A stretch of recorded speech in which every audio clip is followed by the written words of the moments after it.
का लेक्चर जो है वो पार्ट 2 है, हेरिडिटी एंड एवोल्यूशन। उसको क्लियर करने के पहले कुछ डाउट थे कमेंट बॉक्स में, तो उसको हम क्लियर करना चाहेंगे। हेरिडिटी और इनहेरिटेंस पे डाउट था।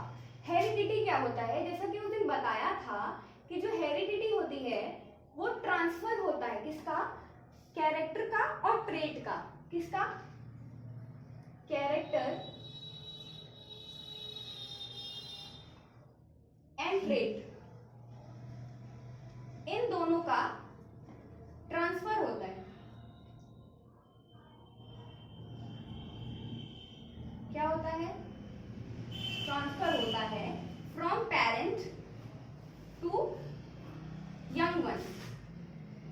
यंग वंस को हम लोग चाइल्ड लिख देते हैं, ठीक है।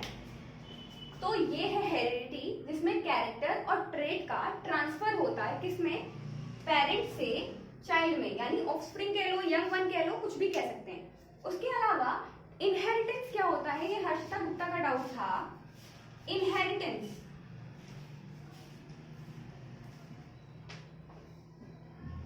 ये इसी को बिलोंग करता है। जो इनहेरिटेंस होता है वो मेथड को यूज कैसे कर रहा है, मतलब कैसे कि जैसे आपका कैरेक्टर और ट्रेट कैसे जा रहे हैं एक नई जनरेशन से दूसरी जनरेशन में, उसको बताता है इनहेरिटेंस। क्या, उसको इनहेरिटेंस बताता है। तो ऐसे हम लोग लिख सकते हैं यहाँ पर कि इसका जो मेथड होता है,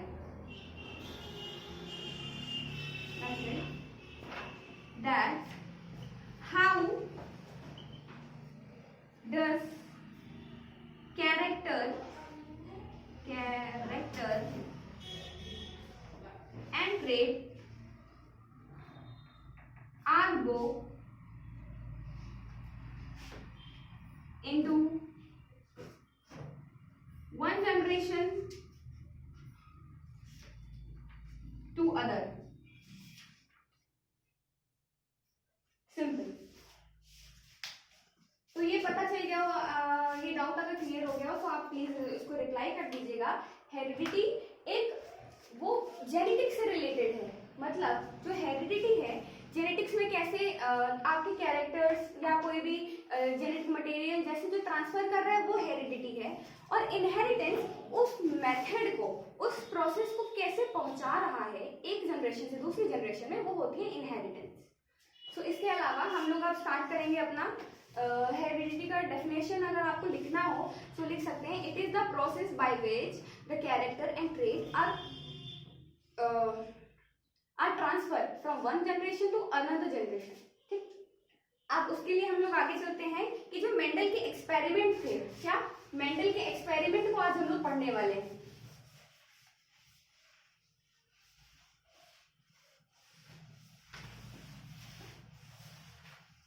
genetics is also known as heredity, और जो इनहेरिटेंस होता है it is known as the method of heredity. ठीक, उसके मेथड को हेरिडिटी के, उसको इनहेरिटेंस कहते हैं, ना कि इनहेरिटेंस। हालांकि वो भी एक जनरेशन से दूसरी जनरेशन में पहुंचने वाला होता है फिनोमेना, लेकिन उसमें कैसे पहुंचता है वो बताते हैं। उसके अलावा हम लोग आगे बढ़ते हैं मेंडल के एक्सपेरिमेंट पे। अच्छा, मेंडल ने, sir Gregor John Mendel, Mendel experiment क्या, मतलब जो मेंडल का एक्सपेरिमेंट है वो पी पे हुआ था। किस पे, मटर पे। मटर, अच्छा पी का साइंटिफिक नेम क्या था, इन्होंने जो है एक और बात इसमें बता देते हैं। सर ग्रेगर जॉन मेंडल ने गार्डन पी,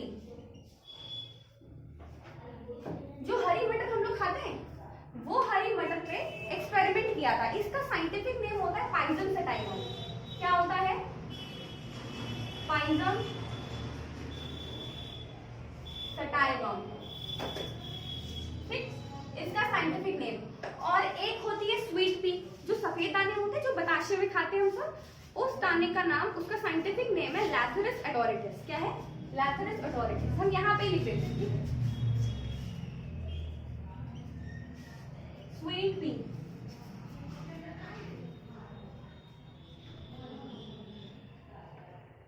लैथेरस एडोरेटस। ठीक, ये हो गया फील्ड बी का साइंटिफिक नेम और ये हो गया गार्डन बी का साइंटिफिक नेम। इसको मैं ऐसे करके तो आप इजीली जो है पता कर सकते हैं किस चीज का क्या है, ठीक है। अब आगे बढ़ते हैं। तो सर मेंडल का एक्सपेरिमेंट इतना फेमस इसलिए हुआ क्योंकि इन्होंने पूरी हिस्ट्री में, बायो की हिस्ट्री में सबसे पहले मैथ के स्टैटिक्स को यूज किया था। मैथ के स्टैटिक्स जैसे कि जितने भी उन्होंने मैथ के टूल्स थे जो आप स्टैटिक्स में पढ़ते हैं, हालांकि मैथ के इतना कुछ खास पता नहीं है, लेकिन जितने भी स्टैटिकल एनालिटिकल प्रोसेस होती है मैथ में, उनको इन्होंने बायो में ऐड किया था। क्या किया था? ऐड किया था। तो लिख सकते हैं इन हिज, पूरा लिख दो वरना फिर डायरेक्ट लिख सकते हो in his experiment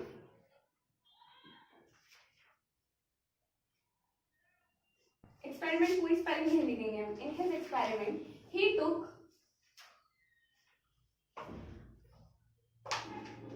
P as a working model।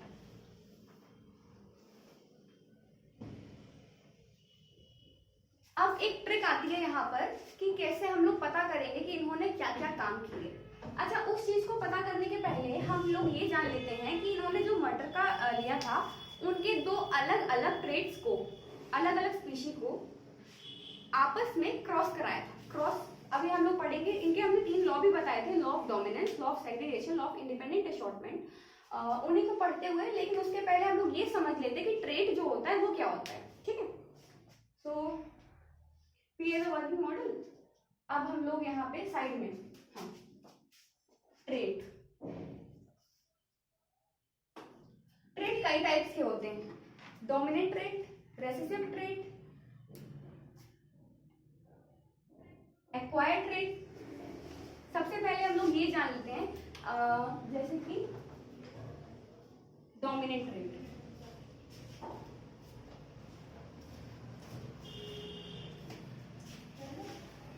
और रेसेसिव ट्रेड।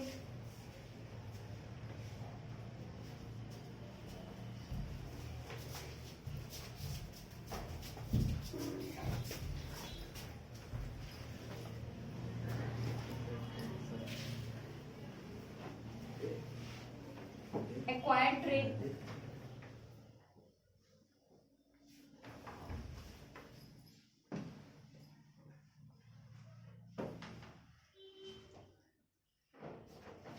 Inherited trade. ये चारों एक्स्ट्रा हैं, लेकिन आपको इनसे एक आइडिया लग जाएगा कि इनको पढ़ना कैसे है। डोमिनेंट और रेसेसिव इनके मॉडल में, डोमिनेंट ट्रेड जैसे कि देखो, एक मिनट, ये चारों नाम हैं जो ट्रेड्स पर डिपेंडेंट है। सबसे पहले होता है एक्वायर्ड ट्रेड और इनहेरिटेड ट्रेड में हम लोग डिफरेंस समझेंगे। एक्वायर्ड मतलब जो खुद से लिया जाए, क्या? जो खुद से लिया जाए अपने एनवायरनमेंट से। जैसे कि इस पे एग्जांपल हम लोग ले सकते हैं, हम लोग स्विमिंग सीखते हैं ऊपर से, और जैसे कि कोई भी गेम हो गया, स्पोर्ट हो गया, ये जो प्लस एडिशनल चीजें जो हम लोग आफ्टर द बर्थ, क्या बर्थ के बाद जो हम लोग लेते हैं, उसको हम लोग एक्वायर्ड ट्रेड कहते हैं। और जो इनहेरिटेड ट्रेड होता है, यहाँ पे हम लोग लिख सकते हैं इजिली बाय बर्थ या प्रेजेंट बाय बर्थ, और ये यहाँ पे हम लोग लिख सकते हैं प्रेजेंट बिफोर बर्थ। ऐसे कहते हैं ना, विरासत में मिली है माता पिता को, माता पिता से विरासत में मिली है, उसको हम लोग इनहेरिटेड ट्रेड कहते हैं। और एक होता है एक्वायर्ड। यहाँ पे हम लिख भी देते हैं हिंदी में विरासत।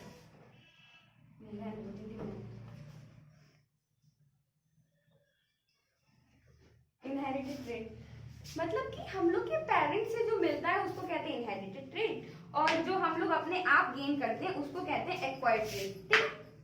अब इसके आगे, हाँ, डोमिनेंट मतलब जैसे कि अभी एग्जांपल लेते हैं, अभी जब हम लोग टेबल बनाएंगे तो पता चल जाएगा, लेकिन उसके पहले हम लोग ये जान लेते हैं डोमिनेंट ट्रेड कैसे, जिसके अंदर एक ही एलील से पता चल जाए कि क्या हो रहा है। फॉर एन एग्जाम्पल, सबसे पहले एक बार लॉ ऑफ डोमिनेंस हम लोग शुरू करते हैं, ठीक है। यहां पे लिखते हैं लॉ ऑफ डोमिनेंस। तो इस लॉ में क्या होता है कि हम लोग प्योर टॉल प्लांट और यहां पर लेंगे प्योर डॉर्फ प्लांट। अब यहां डॉर्फ का मतलब होता है छोटा, क्या होता है? छोटा। अच्छा,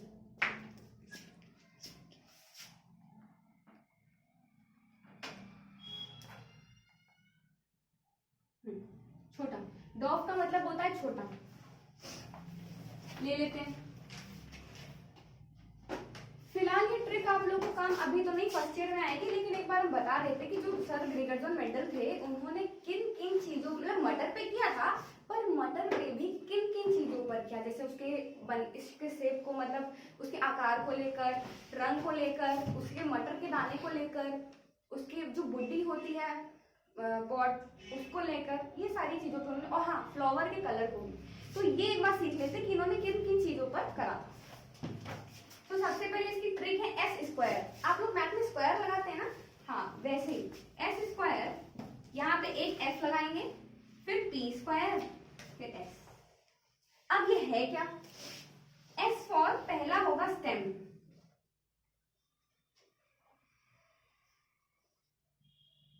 ठीक, stem height, stem colour, flower का कलर, पॉड का, ये पी फॉर पॉड, बुड्डी, बड, क्या, हाँ stem colour, pod colour, pod का शेप, पॉड का शेप मतलब समझ रहे हैं, झुर्रीदार या लंबा, गोल गोल। अब क्या बच रहा है? एस।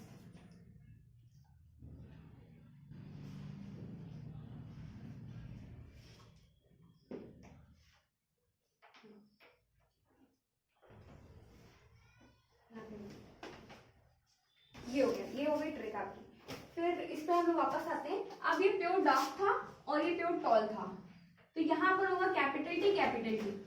अब इनको हम लोग क्रॉस कराएंगे, क्रॉस इसका साइन ऐसे लगता है, ठीक है, इस कैपिटल टी को इससे मिलाएंगे, यानी ये जो बड़ा टी है उसको छोटे टी से मिलाएंगे, तो कैपिटल टी और स्मॉल टी आ जाएगा। क्या आ जाएगा? Capital T, small T. फिर इसी को दूसरी वाली से मिलाएंगे, आएगा कैपिटल टी, स्मॉल टी। अब कैपिटल टी स्मॉल टी को मिलाएंगे तो आएगा कैपिटल टी, स्मॉल टी। फिर कैपिटल टी और स्मॉल टी को मिलाएंगे तो क्या आएगा? Capital T, small T. ये हो गए हाइब्रिड। क्या हो गए? हाइब्रिड, हाइब्रिड प्लांट्स, ठीक। अब आता है, ये हो गए पेरेंट, क्या हो गए? माता पिता, ठीक है, ओके। बस ये हो गया तुम्हारा लॉ ऑफ डोमिनेंस। क्या हो गया? Law of dominance. पहले आप लोग इतना नोट कर लीजिए लॉ ऑफ डोमिनेंस तक, उसके बाद हम लोग आगे करेंगे। तो अगर आप इतना नोट कर लिया हो, अब इसको आगे हम रफ करेंगे।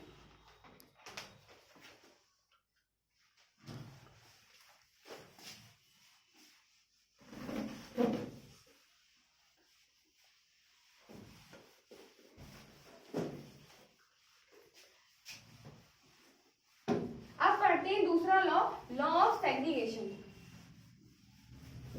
पर इसके पहले हम लोग दो चीज और जानेंगे। कौन कौन? मोनोइशियस क्या होता है,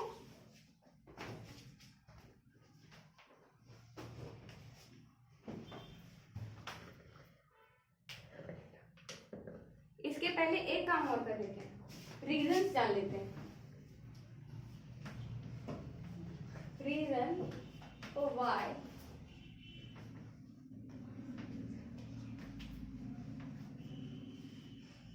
ऑफ मेंडल सक्सेस।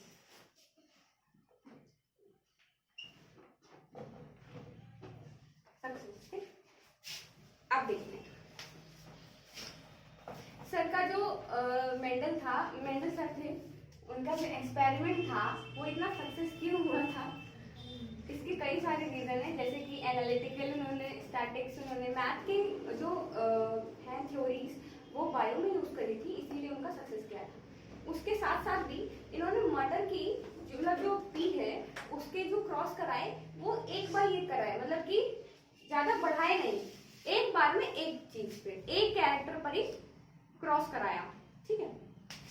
अच्छा, अब इसके साथ साथ और आगे क्या बढ़ाना है, मोनोहाइब्रिड क्रॉस, डाइहाइब्रिड क्रॉस, ठीक है। मोनोहाइब्रिड नंबर में लगता है, मोनोहाइब्रिड सिंगल है, यहां पे बॉक्स बना के लिख देते हैं, मोनोहाइब्रिड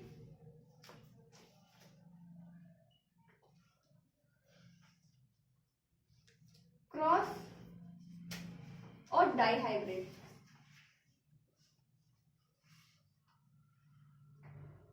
डाइहाइब्रिड क्रॉस, ठीक। मोनो का मतलब मैथ में क्या होता है, सिंगल होता है ना, वन, तो यहाँ पे हम लोग लिख देंगे वन, और डाई का मतलब दो, number of one character, same species हो और सिंगल एलील के साथ ये लोग कैरेक्टर में क्रॉस लगा रहे हैं, जैसे कि लॉ ऑफ डोमिनेंस में क्या है, सिर्फ हाइट पर, किसकी, मटर के पौधे की हाइट पर ही क्रॉस करा गया, which is called monohybrid cross. और डाइहाइब्रिड क्रॉस का मतलब दो, दो एलील के साथ सेम स्पीशी हो या डिफरेंट स्पीशी हो, दो स्पीशीज आपस में क्रॉस कर रही हो, which is called dihybrid cross. इसका एग्जांपल आ जाएगा लॉ ऑफ इंडिपेंडेंट अशॉर्टमेंट, उसमें हम लोग उसका शीट का शेप भी देख रहे हैं और फ्लावर का कलर भी देख रहे हैं, ठीक है, ग्रीन और येलो, और आपका आएगा सीड का शेप और सीड का कलर, ठीक है।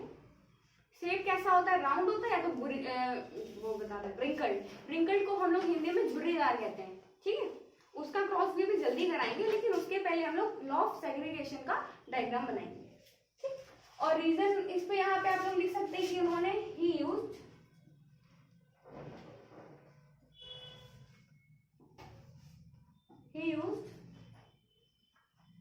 statistical, analytical,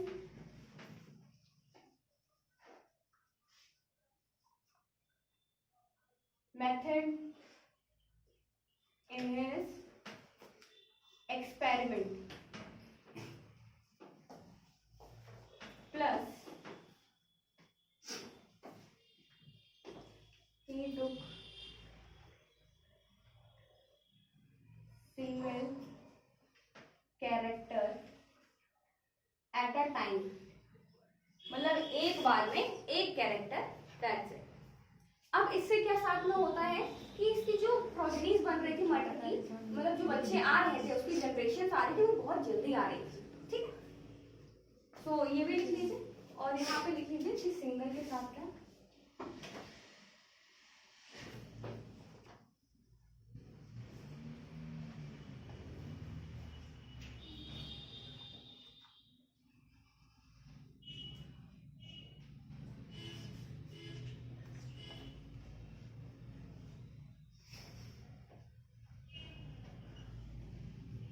same species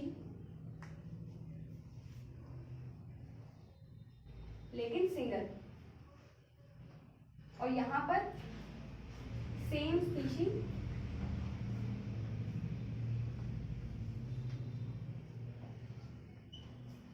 but different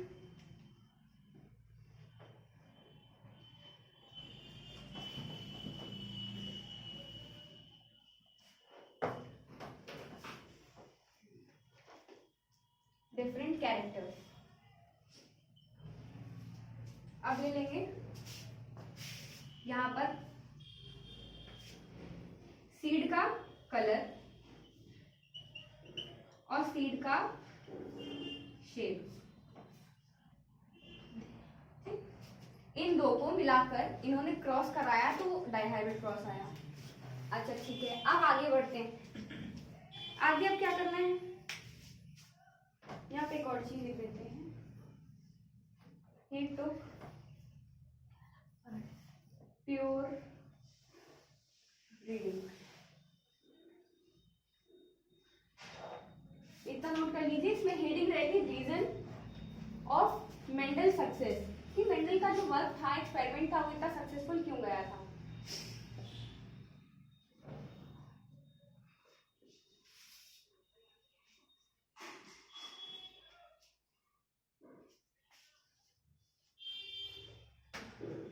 ठीक है, वो नोट कर लिया।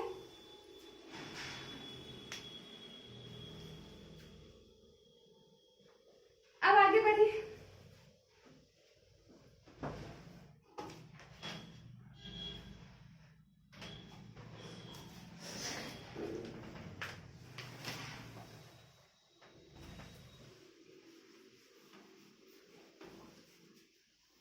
लॉ ऑफ सेग्रीगेशन अब करेंगे। अच्छा, जो लॉ ऑफ सेग्रीगेशन होता है उसको हम लोग यूनिवर्सल लॉ भी कहते हैं। क्या कहते हैं? Universal law.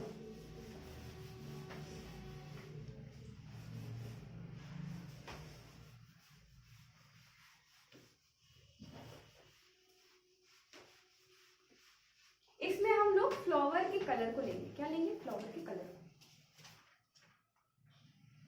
नहीं, लिख देते हैं सबसे पहले।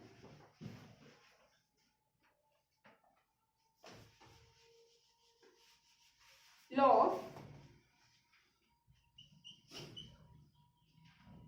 सेग्रीगेशन,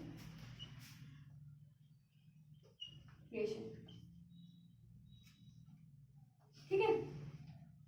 लॉ ऑफ सेग्रीगेशन, इसको हम लोग साथ में ये भी कहते हैं यूनिवर्सल लॉ। यूनिवर्सल लॉ, ठीक। अब करते हैं, इसमें क्या करना है, फ्लावर के कलर को हम लोग क्रॉस कराएंगे। तो हम लोग एक तरफ ले लेते हैं कैपिटल आर, एक तरफ ले लेते हैं स्मॉल आर, ठीक। ये क्या हो जाएगा? प्योर व्हाइट, ठीक। ये हो जाएगा प्योर रेड, ठीक। ये हो गए तुम्हारे पेरेंट्स। अब इनका हम लोग कराएंगे क्रॉस। यहाँ पे इन दोनों को मिला के क्या बनेगा? Capital R small R. अच्छा, मतलब कोई बता सकता है कि इसमें कैपिटल आर स्मॉल आर में डोमिनेंट कौन सा है? मतलब क्या डोमिनेंट है? जैसे कि डोमिनेंट और रेसेसिव को देखने की अगर बात आती है कि आप कैसे पता कर पाएंगे कि इसमें से डोमिनेंट कौन सा, रेसेसिव कौन सा है। रेसेसिव दोनों एलील्स को, क्या दोनों एलील्स को मांगता है सेम सेम, एक जैसा। और जो आपके डोमिनेंट होते हैं, दो एलील होते हैं। जेनेटिक्स में हम लोग जो भी बात करेंगे वो पेयर के फॉर्म में करेंगे। कोई भी चीज, कैपिटल टी को अगर हम लोग ले रहे हैं, हाइट को ले रहे हैं, फ्लावर के कलर को ले रहे हैं, सीड के शेप को ले रहे हैं, सीड के साइज को ले रहे हैं, जो भी ले रहे हैं ए टू जेड, सब पेयर के फॉर्म में होगी। तो डोमिनेंट ट्रेट, अब फॉर एन एग्जांपल, अब देखो अभी क्रॉस बनाते हैं, लेकिन साइड में एक बार चेक कर लेते हैं डोमिनेंट और रेसेसिव को फाइंड कैसे करना है। अच्छा बताओ, मतलब सॉरी, स्मॉल आर लिखा हुआ है, तो इसमें कैसे बताना है कि इसमें से डोमिनेंट है कि रेसेसिव है। यहाँ पे देखो दोनों एलील स्मॉल की फॉर्म में ही प्रेजेंट है, स्मॉल फॉर्म में ही प्रेजेंट है, स्मॉल आर, तो हो गया रेसेसिव। अब यहीं पे हम कैपिटल आर कर दे तो डोमिनेंट। क्यों? क्योंकि यहाँ पे कैपिटल दो तरफ है, दोनों एलील एक जैसे हैं। पर उसी के साथ साथ यहाँ पर डोमिनेंट एक फिनोमेना और देखता है कि अगर सिंगल एलील भी लगा हुआ है उसमें, फॉर एन एग्जांपल, अब देखो, अब कैपिटल आर स्मॉल आर, अब एक बड़ा एक छोटा, अब कैसे बताएंगे कौन सा डोमिनेंट है? तो डोमिनेंट मतलब प्राथमिकता। अब इसमें जो बड़ा वाला है उसको हम लोग देख लेंगे, तो ये छोटे आ रहे हैं, उसको हम लोग, उसकी जो वैल्यू है वो कम है, तो इसको हम लोग डोमिनेंट कर देंगे, ठीक। अगर ये दोनों साथ साथ होते हैं, मतलब ये स्मॉल तो होगा। अच्छा, अब यहाँ पे ये हमने लगा दिया स्मॉल टी जो हाइट था, लॉ ऑफ डोमिनेंस में देखो हमने लगाया था, तो ये क्या है? ये रेसेसिव है, और कैपिटल टी डोमिनेंट है। अब जो इसके हाइब्रिड निकल कर आए थे वो क्या है? वो भी कैपिटल टी स्मॉल टी लगा हुआ है, लेकिन यहाँ पे सिंगल एलिमेंट की फॉर्म देखो बड़ी है ना, तो डोमिनेंट, तो ये सारे डोमिनेंट ट्रेट्स आएंगे, ठीक है। वेल, अब हम लोग अपना क्रॉस कंप्लीट करते हैं। फिर आ जाएगा कैपिटल आर स्मॉल आर, फिर आ जाएगा कैपिटल आर स्मॉल आर, फिर आ जाएगा कैपिटल आर स्मॉल आर, ठीक। अब सोचो, ये फिर हाइब्रिड आ गए, तो ये आ गए हाइब्रिड, क्या आ गए, हाइब्रिड प्लांट। आप निकालते हैं इनके भी क्रॉस, इनके भी क्रॉस निकालते हैं, क्या निकालते हैं, इनके भी क्रॉस निकालते हैं। तो अब जो है हमको क्या करना है, अच्छा ये वाला हो गया हो तो अब हम ये इरेज कर देते हैं। अब इन्हीं हाइब्रिड को उठाकर इन पे क्रॉस करेंगे जो F2 जनरेशन को निकालेगा। अच्छा ये काम एक और हम क्या कर देते हैं, ये थे पेरेंट, माता पिता, इनकी जो पहली जनरेशन है इनके बच्चे, वो हो गई F1 जनरेशन। एक मिनट, F1 जनरेशन, ठीक, थोड़ा सा ऊपर नीचे हो गया बट आप आपस में मैनेज करिएगा। और यहाँ पे हम क्रॉस लगा देंगे, अब करते हैं इसी के नीचे यानी इनके हाइब्रिड को क्रॉस करके सेल्फ पॉलिनेट करा के F2 जनरेशन निकालेंगे। क्या निकालने वाले हैं, F2 जनरेशन। अब ये सेल्फिंग करेंगे, सेल्फिंग क्या होता है, अपने आप से क्रॉस करेंगे, क्या करेंगे, अपने आप से क्रॉस करेंगे। अब ये हाइब्रिड को लिखेंगे, क्या लिखेंगे, हाइब्रिड लिखेंगे, capital R small R, capital R small R. अब देखो यहाँ पे हमने लिख रखा है प्योर रेड, प्योर व्हाइट, यानी ये सच्चे सफेद और सच्चे लाल है। आप इन दोनों को मिक्स कराएंगे। अच्छा जब भी आप लोग 10th में होंगे तो जो है आर्ट तो कर ही रहे होंगे ना, जब भी हम लोग रेड और व्हाइट को मिलाते हैं तो क्या आता है, पिंक कलर आता है। रेड का वॉल्यूम कम रखेंगे और व्हाइट का ज्यादा रखेंगे तो पिंक कलर आएगा।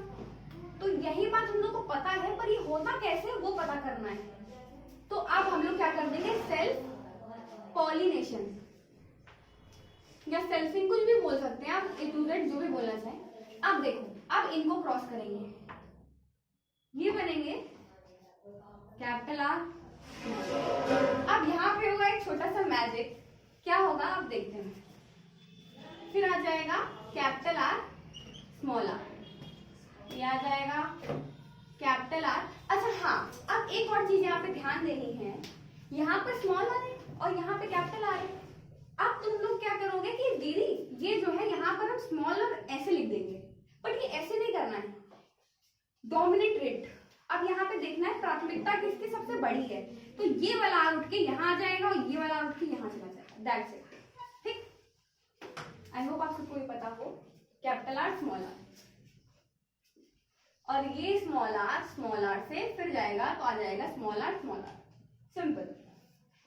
अब आगे बढ़ते हैं, ये कैपिटल आर, क्या ये देखो यहाँ से मैच करो, ये प्योर रेड आ रहा था तो यहाँ पर भी ये कैपिटल आर क्या दिखाया जाएगा, प्योर रेड। और अब देखो ये जो स्मॉल आर है, ये देखो ये इससे मैच कर रहा है, इससे कर रहा है ना, तो यहाँ पे क्या आ जाएगा, प्योर व्हाइट। अब आई बेटा बात समझो, ये हाइब्रिड जो निकले हैं इनका कलर क्या होगा, इनका कलर होगा पिंक, क्या होगा, पिंक।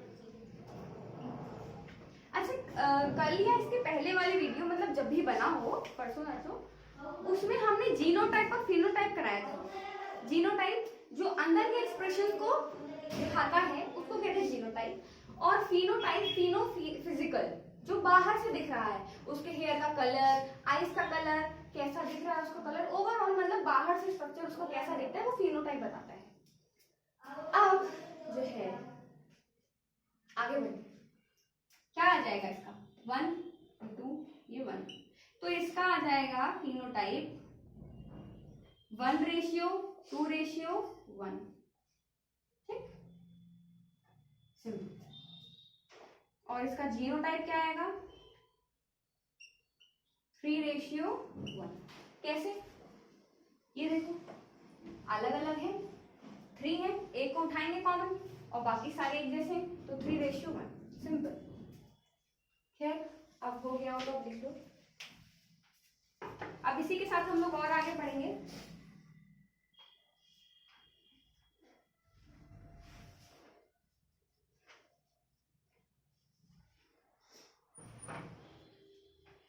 अब इसको रफ कर देते हैं।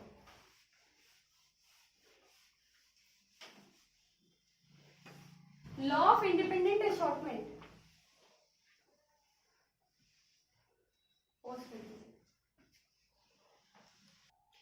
इसके आगे का लेक्चर जो है वो हम लोग आगे कंटिन्यू करेंगे और बाकी के जो लॉज है वो बाद में देखेंगे। और इसी साथ आप वीडियो पे बने रहिए और थैंक यू।